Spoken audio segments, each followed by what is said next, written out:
হরিপুর গ্রামে বাস করত এক গোয়ালা আর গোয়ালিনী। গোয়ালা অনেক ভালো এবং সৎ, কিন্তু গোয়ালিনী ছিল অনেক লোভী। একদিন, বউ বউ, কোথায় গেলে? আমার যে দুধ নিয়ে যেতে দেরি হয়ে যাচ্ছে বাজারে। আসছি গো আসছি।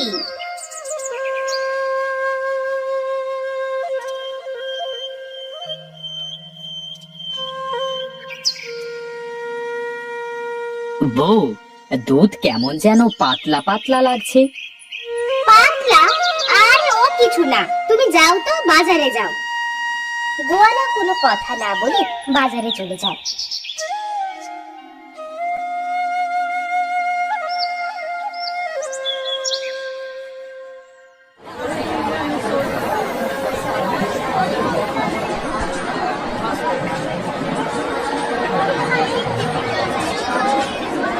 দাদা, আমায় এক পোয়া দুধ দেন তো। এই নাও। এই ধরুন আপনার টাকা। এইভাবে গোয়ালার সব দুধ বিক্রি হতে থাকে। ওইদিকে গোয়ালিনী গরুর খাবার প্রস্তুত করছিল। সারাদিন খাটতে খাটতে জীবনটা আমার শেষ হয়ে গেল। এই সারাদিন গরুকে শুধু খাইতে দাও আর খাইতে দাও, এছাড়া আর কি আছে শুনি? যাই, খাবারটা মাখানো হলো, এবার গরুর সামনে দিয়ে আসি। গোয়ালিনী গরুর খাবার দিতে যাবে আর দেখবে বাছুর দুধ খেয়ে যাচ্ছে। মরণ, তোর সব সময় এত দুধ খাওয়া আসে কোথা থেকে? হ্যাঁ, সর সর এখান থেকে, সর। সরবি না? দাঁড়া, দেখাচ্ছি মজা।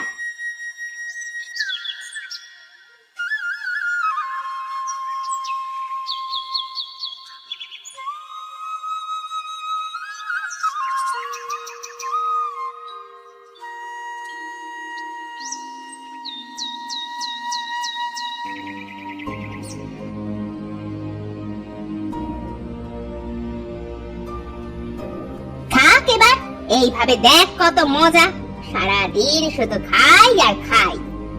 এই বলে গোয়ালিনী ঘরে চলে যায়। এইদিকে গোয়ালা দুধ বিক্রি করে বাড়িতে ফিরে আসে। দেখেছো বউয়ের কাজ? এইটুকু দুধের বাচ্চাটাকে কিভাবে বেঁধে রেখেছে।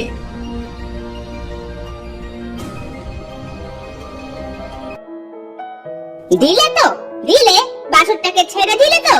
বলি, ও যে দুধ খেয়ে যাচ্ছে, আর দুধ খেয়ে গেলে আমরা পাবো কোথা থেকে? হ্যাঁ, উপরওয়ালা যা দেবে তাতেই হয়ে যাবে বউ। হ্যাঁ, তোমার উপরওয়ালা যে একেবারে গোলা ভরে দিচ্ছে। আহা বউ, এমন ভাবে বলতে হয় না। বলি, টাকাগুলো ধরো। হ্যাঁ হ্যাঁ, দাও দাও, টাকাগুলো দাও। নাও। আর হ্যাঁ, আমাকে খেতে দাও তো। গরুটার জন্য ঘাস আনতে আমাকে মাঠে যেতে হবে। ঘরে দেখো গা, ভাত বাড়া আছে।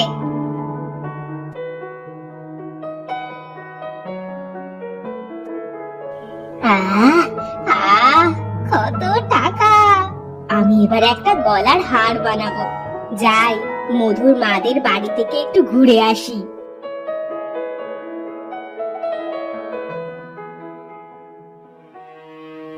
এই বউটাকে নিয়ে আর পারা যায় না।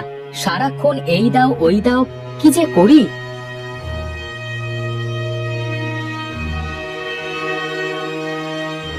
এই বলে গোয়ালা একটা কচি নিয়ে মাঠে চলে গেল।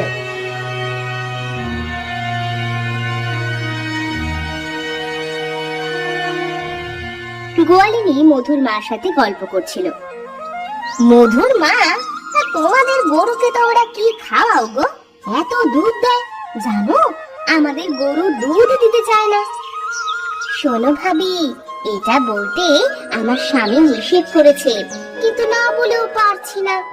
আমাদের গরুর ইনজেকশন দেওয়া হয়। ও, এই ব্যাপার। আমাদের গরুর তো কিছুই করা হয় না, দেখি আমিও ইনজেকশন দেব। এখন চলি ভাবি। এই বলে গোয়ালিনী বাড়ি চলে আসে।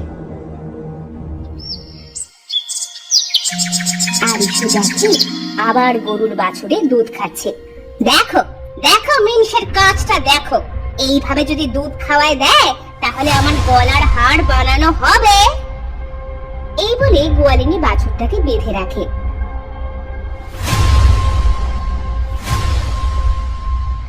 থাক এখানে, এরপর থেকে দুধ খাওয়ার কথা চিন্তাও করবি না।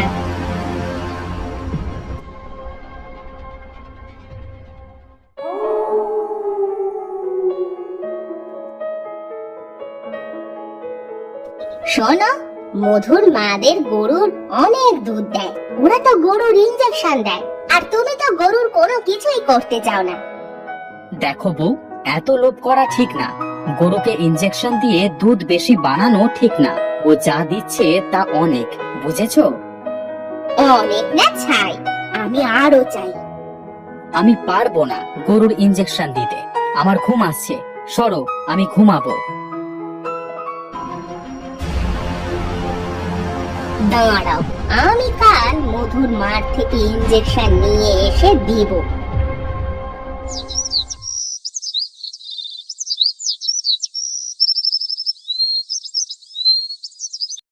বাছুরটা ছাড়ো, একটু দুধ খেয়ে নিক, তারপর দুধ দোয়াবো।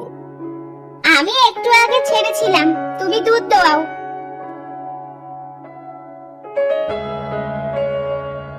এরপর গোয়ালা দুধ দোয়াতে বসে আর বাছুর কান্না করে।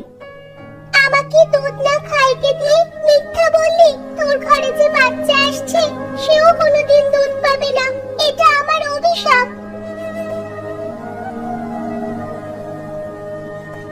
নাও, এবার একটু ছাড়ো বউ, আমার দুধ দোয়ানো শেষ।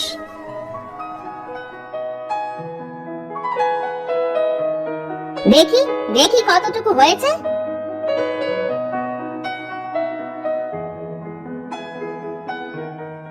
একটু দাঁড়াও, আমি আসছি।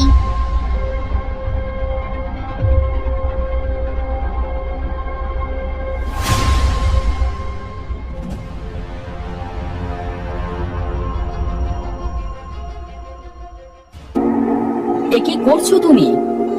তুমি চুপ করে থাকো আর দেখে যাও আমি কি কি করি। যাও, এবার দুধ নিয়ে যাও বাজারে। তোমার এই কাজের জন্য দেখা যাবে আমাদের একদিন বড় শাস্তির মুখে পড়তে হবে। এই বলে গোয়ালা দুধের বালতি নিয়ে বাজারে যায়।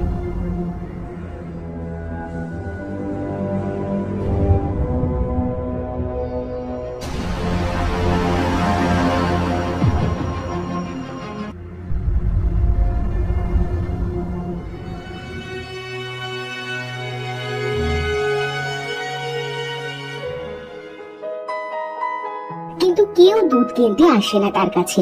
পাশের জনের কাছ থেকে সবাই নিয়ে নিয়ে চলে যায়। কি ব্যাপার, আমার কাছে কেউ আসছে না কেন? এই মালা, আমার কাছ থেকে দুধ নিয়ে যা।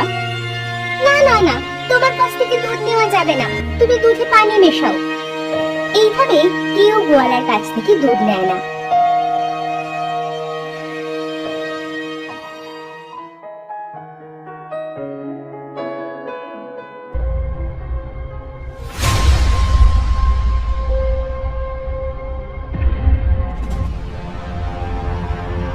এই ওঠ ওঠ, এ কি বাছুর, উঠছে না কেন?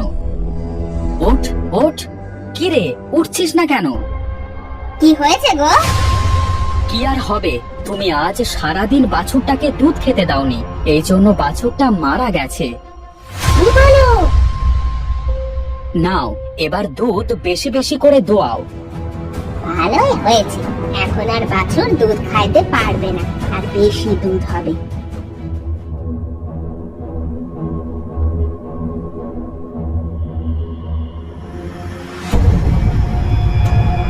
বলি, কাল থেকে পানি একটু কম মিশিও, কারণ দুধ আর কেউ কিনতে চায় না। কি বলো? শোনো, কাল থেকে তুমি পাশের গ্রামে যাবে, বুঝলে? আর একটু বেশি দামে বিক্রি করবে, আর বলবে আমার দুধে অনেক পুষ্টি আছে, তাই দাম বেশি। দেখা যাক, কাল তো আসুক।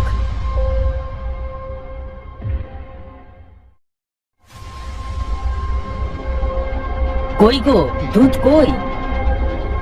এই তো নাও। পানি মেশাওনি তো? শোনো, কাল রাতে যা যা বললাম সেই মতো কাজ করো, বুঝলে? ঠিক আছে।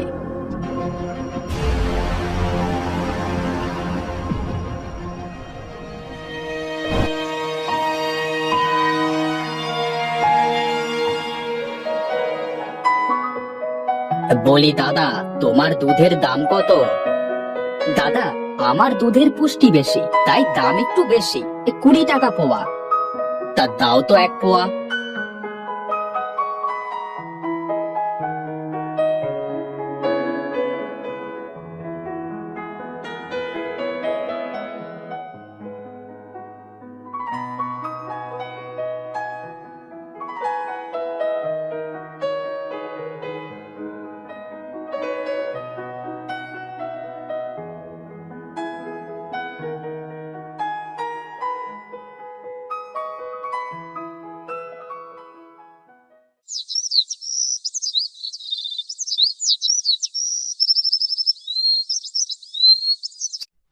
গোয়ালা এইভাবে সারাদিন বাড়ি বাড়ি গিয়ে দুধ বিক্রি করে রাতে বাড়ি ফিরে আসে।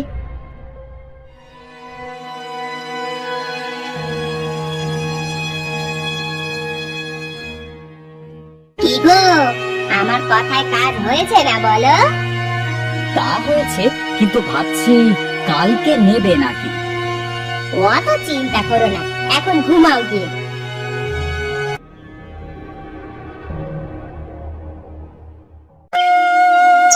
পরের দিন গোয়ালা দুধ নিয়ে আবার পাশের গ্রামে যায়।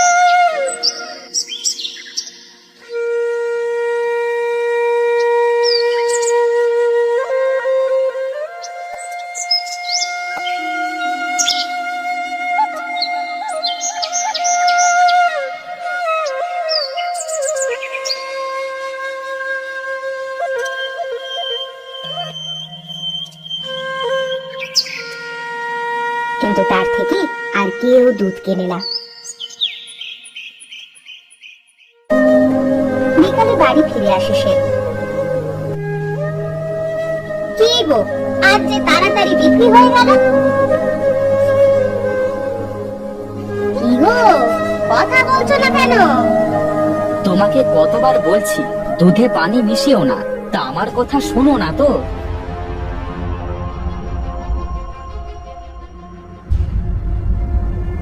এভাবে বেশ কিছুদিন কেটে যায়। এইদিকে গোয়ালা আর গোয়ালিনীর ঘরে একটা কন্যা সন্তান জন্ম নেয়, কিন্তু গোয়ালিনীর বুকের দুধ পায় না। আর এইদিকে গরুও দুধ দেওয়া বন্ধ করে দিয়েছে। ও গো, এইভাবে মাথায় হাত দিয়ে বসে থাকলে হবে? মেয়েটা যে একটু দুধ পাচ্ছে না, কিছু একটা করো। কি আর করব, গরুটাও তো দুধ দেওয়া বন্ধ করে দিয়েছে, আর আমার কাছে টাকাও নেই যে বাজার থেকে দুধ কিনে আনবো। এখন কি হবে গো? আমাদের মেয়েটা তাহলে দুধের অভাবে মারা যাবে। আমি আর কি বলবো, বলি শোনো, তোমার সাথে তো মধুর মায়ের অনেক মিল, যাও না একটু দুধ চেয়ে আনো। সে চেষ্টা না করে আমি কি বসে আছি? কি বলেছে? শোনো ভাবি, আমার মেয়েটা যে বুকের দুধ পাচ্ছে না, একটু দুধ দিবা আমার মেয়েটার জন্য? টাকা এনেছো? টাকা ভাবি, পরে আমি পরিশোধ করে দেব। এই কথা বললে তো হবে না, আগে টাকা আনো, তারপর দুধ পাবে। জানি না ওপরওয়ালা আমাদের কোন পাপের শাস্তি দিচ্ছে। এই সব কিছু তোর বউয়ের লোভের ফল। তোর বউ গরুর বাচ্চাটাকে দুধ না দিয়ে মেরে ফেলেছে, তাই ওই বাচ্চা আর তার মায়ের অভিশাপ লেগেছে তোর সংসারে। সাধু বাবা, আমার বড় ভুল হয়েছে, আমাকে ক্ষমা করে দেন। আমি কে তোকে ক্ষমা করবার? তোর লোভের ফলে যার সন্তান হারিয়েছে তার কাছে ক্ষমা চা, যদি ক্ষমা করে তাহলে তোর মেয়েকে বাঁচাতে পারবি। এই বলে সাধু অদৃশ্য হয়ে যায়।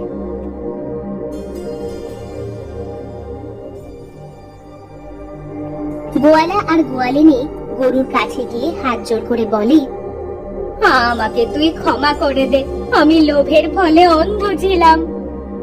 হ্যাঁ, তুই আমাদেরকে ক্ষমা করে দে আর আমাদের সন্তানকে বাঁচা, একটু দুধ দে। দেখো কেমন লাগে সন্তানের জন্য, আমারও এমনটাই লাগছিল। যখন আমার সন্তান দুধের জন্য ছটফট করছিল। আমি অন্যায় করেছি, আমাকে শাস্তি দাও, তবু আমার সন্তানকে আর কষ্ট দিও না। আমি যে তার কষ্ট আর সহ্য করতে পারছি না। আমার বউ না হয় অন্যায় করেছে, কিন্তু আমি তো তোকে অনেক ভালোবাসি।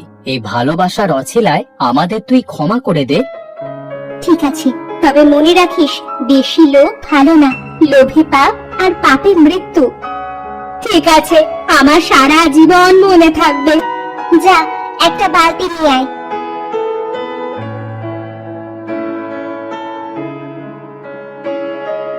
গোয়ালা একটা বালতি নিয়ে আসে আর গরু দুধ দেয়, আর সেই দুধ নিয়ে গিয়ে গোয়ালিনী বাচ্চাটাকে খাওয়ায়। এরপর থেকে গোয়ালিনী আর বেশি লোভ করতো না, আর আগের মতো সবাই গোয়ালার থেকে দুধ কিনতো।